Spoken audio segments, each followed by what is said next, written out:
So what I want to focus on today in part one of this series, How to Get Through the Holidays Without the Guilt, is mindset. So we're going to start with a mindset shift right from the get-go, which isn't usually the way I go about things. Usually I like to start with practical steps and then dig deep into the mindset, right? Because it's like, whoa. But I think mindset is so important for this topic. I mean, guilt is a mindset, right? So like, let's get right to it and start shifting this mindset so that you can start being free of guilt and feeling really good, right? And then throughout the week, we'll talk about more practical steps that you can start implementing.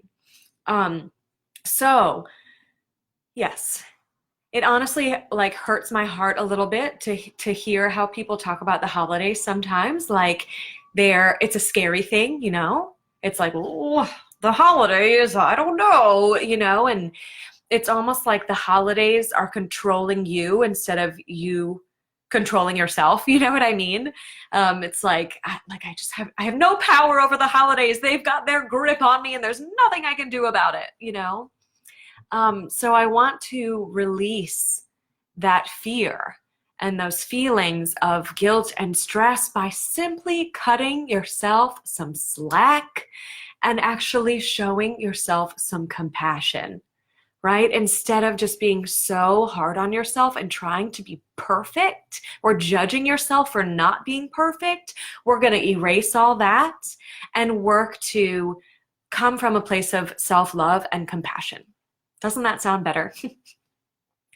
So the way we start this is, first of all, ditching the idea of good and bad foods. From here on out, there are no good and bad foods, okay? Because when people start to think of foods as good and bad, they actually start identifying who they are as people based on the foods they eat, right? So it's like if you eat a bad food, you start to think of yourself as bad. And that sucks, right? Like what you eat does not determine who you are as a person. So from here on out, there's no more good or bad foods. There's just foods, right? And yes, there are more nutritious foods and less nutritious foods, but you're allowed to choose whatever you want. You have the power to choose between these foods. You have the power, you have the ability, and you have the permission to choose whatever you want, okay? So what you eat does not affect who you are as a person. You're an amazing person, okay? And so also when you think of foods as good or bad, let me see, love this. No good or bad foods. Food is not the enemy, right, Sandy? Thank you. It's like society is causing us to like food is so vilified, and then it just creates all this extra stress that we just don't need. You know what I mean? Food is food. Let's just calm down about it, right? So when you think of foods as good or bad, this can also be setting you up for an all or nothing approach to your health, right? So like if you have one bad food, then it starts to promote the thinking of, well, I already had a bad food. I'm bad. You know, I've already had this one cookie and that was bad. So now all is lost. So I might as well just have the whole sleeve of cookies, you know, and then have that brownie too. And then I might as well go through the drive-through because I've already been bad once. Like there's no purpose in continuing on. Might as well skip my workout and just start all over again tomorrow, right? Like I've been bad, so I might as well just do XYZ. And there's no all or nothing approach to weight loss or your health, you know? And in fact, when you try to be perfect and restrict yourself of certain foods all the time, that's when the troubles start. And honestly, when people try to be so perfect, like that can turn into another form of disordered eating. Honestly, it's called orthorexia, right? Like, so we don't need to be perfect. There's no such thing as perfect. There's simply balance, and that's all you ever need to strive for, right? Because when you start restricting yourself of certain foods, you start to become preoccupied with that food. And then it's like, Can't have cookies, can't have cookies, but I want cookies. Oh my God, there's cookies on TV. Oh my God, need cookies. And then next thing you know, you're binging on cookies, right? It's like it becomes this forbidden drug that you must get your hands on, right? And then that's when you find yourself binging because you become so preoccupied with it because you're telling yourself constantly, I can't have it, I can't have it, right? So if you feel like having a treat, have it. You're allowed. And realizing that this treat isn't a bad thing. All is not lost. One treat is not going to completely derail your efforts, right? You can have this one treat, enjoy it, and then get back to your regular day, get back to your regular life without feeling guilty or thinking that all is lost and you might as well throw in the towel, right? You can just have a treat and then get back to your regularly scheduled programming. Yeah? Also, when we think of foods as good or bad and we start stressing about food and everything that goes on our plate or passes your lips, you're actually turning on the stress response in your body. And when the stress response is on in your body, your digestion virtually shuts down. Okay?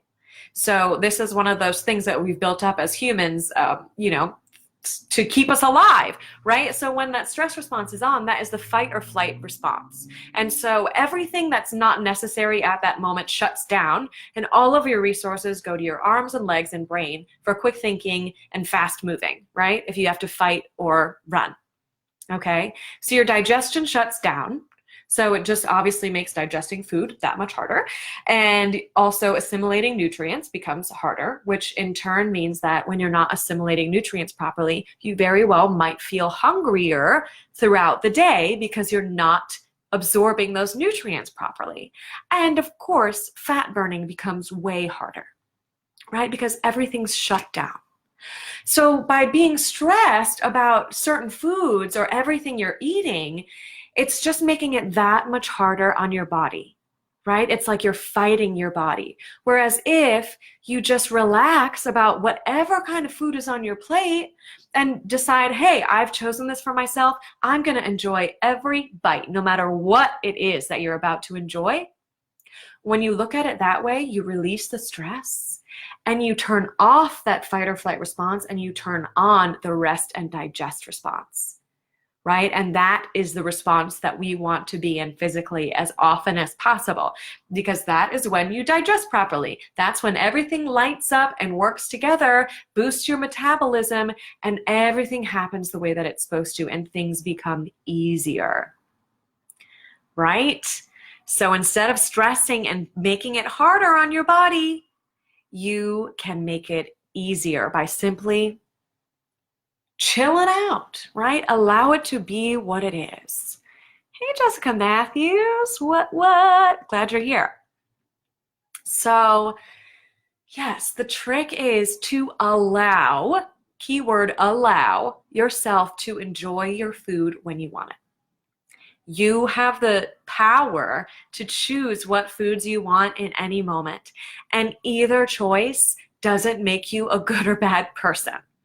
It's just a choice, right? It just means you're a person who can make choices, right? It's as easy as that. So cut yourself some slack. Let go of the stress and the judgment and the need to be perfect. Show yourself some compassion. The holidays are for enjoyment, so allow yourself to enjoy yourself, right? Talk to yourself from a place of love, not guilt or shame or stress. This is the gift that you can give yourself this holiday season. A little bit of extra self-love and a little bit of extra compassion, right? So how do you really start to take action on this? Start to notice what thoughts you're thinking around food and the holidays and your choices, right? Just start to kind of notice. Be a little mindful of what thoughts go through your head, right? And then from there, allow yourself to commit to letting go of the good and bad mentality. That this food is bad, I'm bad, right? Or the all or nothing mentality. well, I've had this and that's bad, so now all is lost, right? And try to replace those thoughts with love and acceptance. Yeah? So become aware of your thoughts. Awareness is so powerful, right? Simply become aware and then start to challenge yourself. How can I switch these habitual thoughts of guilt and shame and stress into love and compassion and acceptance, right? This is a practice. It doesn't happen overnight, but you will notice a lot less guilt surrounding the holidays. And that does wonders for your body and your mind, right? So that's part one. Tomorrow, I'm going to take this a step further and really help guide you to learn how to make mindful choices based around how you want to be feeling, right? Because we want to feel good. So thank you guys for watching this video. I really appreciate you being here. Thanks for your input. Like I said, feel free to comment. And I will see you guys tomorrow. All right, and happy holidays. All right, bye.